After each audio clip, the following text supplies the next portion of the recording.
Australia میں جب بھی ویڈیو بناتا تھا تو یہ میرے گھر کے سامنے یہ پارک ہے جو کہ رینوویٹ ہو رہا تھا. اب یہ رینوویٹ ہو کے کھول دیا گیا دوبارہ عوام کے لیے. یہ پیچھے میرے فلیٹس، یہ ہمارا پارک، یہ بند تھا.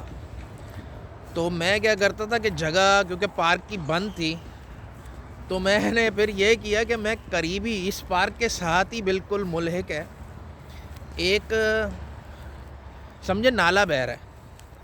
تو میرے جو جتنے پچھلے اگر 20 ویڈیو اٹھائیں تو وہ اس نالے کے قریب کے ہیں. اور مجھے لوگ کہتے تھے یار بڑی اچھی لوکیشن پہ بیٹھے ہوئے وہ فلانا ڈیما کا. تو میں ابھی یہ پارک سے نیچے اتر رہا ہوں تھوڑا سا سلوپ میں. یہ چیز آج کی ویڈیو واکنگ اسی لیے کہ کچھ آپ لوگوں کو دکھانا چاہتا ہوں. تو یہ اب میں سلوپ میں اترتا جا رہا ہوں اور اب اگر میرے پیچھے میں اپنے آپ کو ٹرن کروں تو اب آپ پیچھے دیکھیں کہ یہ وہ نالا ہے پیچھے، اور یہ ایک جیسے وارننگ سائن ہے فلڈ وے کا، اور یہ سارا نالا ہے.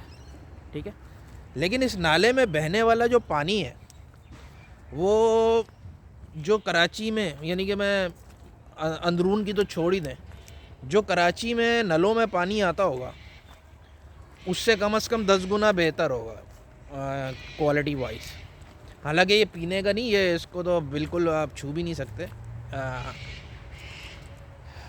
یہ کیا ہے؟ یہ فلڈ ویز ہیں. اور فلڈ ویز کے لیے گورنمنٹ نے کیا کرتی ہے کہ یہ فلڈ ویز ہیں تو کیوں اس کے ارد گرد جگہ چھوڑی جاتی ہے. پھر یہ فلڈ وے ہے تو پیچھے دیکھیں آپ جگہ چھوٹی ہوئی ہے، اور جگہ چھوٹنے کے ساتھ یہاں 2 کام اور ہوئے ہوتے ہیں. اور وہ یہ ہے کہ اس کے کنارے درخت لگے ہوئے زیادہ سے زیادہ، یا پھر موٹے پتھر لا کے رکھے جاتے ہیں، کیونکہ یہ پایا گیا ہے کہ ایسا کرنے سے جو ہے نا قدرتی کٹاؤ کو روکنے میں مدد ملتی ہے. کراچی میں جب ہم فلائٹ جیسی کراچی سے ہم اڑتے ہیں اندرون پاکستان کہیں کی بھی آپ فلائٹ لیں، تو جیسی ایئرپورٹ سے ٹیک آف کریں گے کراچی سے تو نیچے آپ دیکھیں گے تھوڑی دیر میں ہی پہاڑی سلسلہ ٹائپ ایسی بنجر زمین شروع ہو جائے گی جہاں بیریا ٹاؤن بنایا گیا. تو وہاں پہ آپ دیکھیں گے قدرتی کٹاؤ آپ کو نظر آئے گا پانی کے. یہ قدرت نے بنایا ہوا، یہ ہزاروں سال سے بنا ہوا یا جب سے بنا ہوا ہے. پورے سڈنی شہر میں ان قدرتی جو کٹاؤ ہوتے ہیں ان کو مد نظر رکھتے ہوئے پھر کنسٹرکشن کی جاتی ہے. جس جگہ یہ انہوں نے جگہ یہ چھوڑی بھی ہے اتنی، یہ اس جگہ کی جو قیمت ہوگی ہے جو جتنی پیچھے خالی نظر آ رہی ہے، صرف اگر میں 1 کلومیٹر تک چلتا رہوں اس کے یہ ایسی چوڑی پٹی ہے، یہ خالی چھوڑی ہوئی ہے، یہاں کوئی کنسٹرکشن نہیں ہوئی. صرف اس پٹی کی قیمت اتنی ہوگی 1 کلومیٹر کی کہ جتنا قرضہ پاکستان لینے کے لیے جگہ جگہ ذلیل ہو رہا ہے IMF سے، اتنی اس کی قیمت ہوگی. لیکن کسی نے کنسٹرکشن نہیں کی ہوئی تھا، کرنے نہیں دی گئی، کرنے دی بھی نہیں جاتی. یہاں کوئی چائنا کٹنگ لے کے بیٹھے تو شاید میں بھی بولوں گا یار چلو میں بھی ایک پلاٹ ادھر ڈال ہی لوں، جگہ اتنی پیاری ہے. لیکن یہ ایسا نہیں ہے. پاکستان میں کیا ہوتا ہے، یعنی کہ ہم سب کو پتہ، اب تو میں بچپن سے دیکھتا آ رہا ہوں، ہر 4 سال میں ہمیں پتہ ہے ہر چوتھے سال ایک سیلاب آنا ہوتا ہے بڑا، اور ہر 12ویں سال، اگر میں غلط نہیں ہوں تو چلو 12ویں نہیں، کبھی نہ کبھی ہر 4-5 کے بعد ایک میگا ترین فلڈ آنا ہوتا ہے. یہ سب کو پتہ ہے. ورنہ ڈیٹا تو کسی کی ملکیت نہیں ہے، ڈیٹا تو گورنمنٹ کے پاس سب سے زیادہ، انہیں پتہ ہے کہ کیا ہوگا. لیکن اب بےہودگی کنسٹرکشن کی چیک کریں کہ یہ سوات میں جو گر رہا ہے، جس طرح اور جگہوں پہ یہ بیچارے ہوٹل گرے، دیکھ کے دکھ ہو رہا ہے لوگوں کو، دیکھ کے انتہائی تکلیف ہو رہی ہے، سب کو ہو رہی ہے. وہی اب ہم چندے شروع کریں گے، وہی اب ہم نصرت فتح علی کی CD نکالیں گے اور مر گئے اور کھپ گئے، بیک گراؤنڈ چلیں گے، میڈیا ریٹنگیں پکڑے گا. کراچی جیسی جگہوں پہ یا لاہور یا اور بھی جگہوں پہ قبضہ مافیا ایکٹیو ہو جائے گا. وہ 20 سیلاب زدگان وہاں آئیں گے، ان میں اپنے 100 بندے اور ڈالے گا. کوئی بستی بے نظیر شروع کر دے گا، کوئی بستی شریفین شروع کر دے گا، کوئی کچھ شروع کر دے گا. اور وہ متاثرین زندگی میں 2010 کے ابھی گئے نہیں، اب ان میں سے متاثرین تھے یا نہیں تھے، یا وہ گئے یا نہیں گئے، بہرحال زمینیں قبضہ ہو گئیں. اب اور شریف لوگوں کی زمینیں قبضہ ہوں گی. لوگ مال بنائیں گے, این جی اوز ایکٹیو ہوں گی, وہ مال بنائیں گی, اور پھر ہم 3 مہینے بعد کسی کو اگر یاد کرا دو کہ یار یہاں کوئی سیلاب آیا تھا, اگر کوئی یاد بھی کر لے تو مجھے بتا دینا. یہ صرف شکر ہے کہ ابھی فیس بک پہ شہباز گل سے ہٹ کے ہم لوگوں نے سیلاب کے ٹرینڈ چلے ہیں کچھ ابھی, تو اب ہر کوئی شروع ہو جائے گا. لیکن بات یہ کہ کیا ہم نے سبق سیکھنے ہیں, پوری دنیا کیسے چلتی ہے, پوری دنیا ادھر میں آپ کو اگر پانی دکھاؤں تو پانی ایسا بہہ رہا ہے کہ بس بہت تھوڑا سا, لیکن یہ اتنی جگہ کیوں چھوڑی ہوئی ہے, اتنا سلوپ اور اتنا یہ پورا کھڈے پورے اتنے کیوں چھوڑے ہوئے کہ اگر کبھی میگا ترین فلڈ بھی آ جائے تو اس جگہ میں کیپیبلٹی ہے کہ وہ اس فلو کو ہینڈل کر پائے گی, اس لیے چھوڑا ہوا ہے.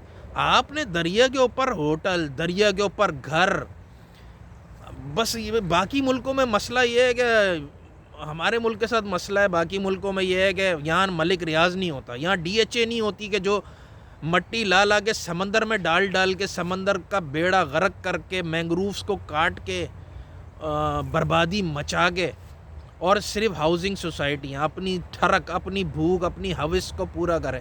یہاں ایسا کوئی نہیں ہوتا. بس یہ ایک فرق ہے, اور لوگوں میں بھی یہاں کچھ عقل ہے اور قانون کی موجودگی کی وجہ سے کہ یار نالوں پہ گھر نہیں بنائے جاتے, نالے انسان کے رہنے کی جگہ نہیں ہے. ہم لوگ بھائی تم اپنے 2 پیسے خرچ کر رہو, نالے سے دور کر لو. اب زیادہ تر جو لوگ سیلاب میں ڈوبیں گے وہ کچے کے علاقے کے ڈوبیں گے. کچا ہوتا کیا, کچا یہی ہوتا ہے کہ اگر جو دریا ہے وہ اوور فلو کرے تو وہ جہاں تک اوور فلو کرتا ہے وہ ایک دوسرا بند بندھا ہوا ہے, سمجھیں کہ یار یہاں تک پانی آ جائے گا, اگر اوور فلو ہوگا تو ادھر کچھ بھی کوئی نہ رہے, کچھ نہ ہو, وہیں پہ ہی ساری چیزیں ہوتی ہیں. محکمہ انہار کرپٹ ترین, پورا ملک ہی خیر کرپٹ ترین ہے. لیکن یہ رونے دھونے ہم کب تک کریں گے, کب تک یہ ہم لوگ یوں ہی مرتے رہیں گے, وہی ہر دفعہ سدھرنا ہے ہی نہیں. زلزلے سے نہیں سیکھا, سیلاب سے نہیں سیکھا, آئندہ بھی نہ سیکھنے کی قسم کھائی ہوئی ہے. تو اس طرح تو یار مشکل ہی ہے. پھر یہی رونے پڑیں گے, کیا کریں. تو سوچ رہا تھا یار یہ ویڈیو بناؤں نہیں بناؤں, میں کسی کے اس وقت مصیبت میں لوگ, تو کسی کو دکھ یا تکلیف نہیں دینا چاہتا, لیکن پھر میں نے کہا نہیں یار یہی وقت ہے بناؤ. کیوں؟ کیونکہ لوگ اس وقت ڈسکس کر رہے ہیں, لوگ اس وقت شاید کوئی ڈیسیشن لے لیں, گورنمنٹ یا لوگ آپس میں بھی بات کریں. میری کون سن رہا کر میرے تو, لیکن کہنے کا مقصد ہے ایک چیز ڈسکشن میں آ جاتی ہے تو پھر وہ کہیں نہ کہیں پہنچ ہی جاتی ہے. تو اب یہ سیلاب آ گیا, سب آ گیا, اب خدا کے لیے یہ مری میں, یہ گلیات میں, یہ سوات میں, یہ جتنی بھی گھومنے کی جگہ ہیں, دریاؤں کے منہ میں گھس کے رشوتیں دے کے ہوٹل بنائے ہوئے, سارا فضلہ اس میں چھوڑ رہے ہو, سب کچھ کر رہے ہو, یہ کیا بربادی کر رہے ہو. تو اس پہ اس وقت یہ ٹائم ہے نمبر 1 پریکٹیکل مدد کا, جس سے جو ہو سکے یقیناً لوگ کر رہے ہوں گے. اس کو اور زور دے کے ہمیں کرنا چاہیے, جو سیلاب زدگان ہیں ان کی مدد کرنی چاہیے. لیکن یہ ٹائم ہے کہ یار ری تھنک, اب بہت ہو گیا جیسے انسان دنیا میں رہتے ہیں.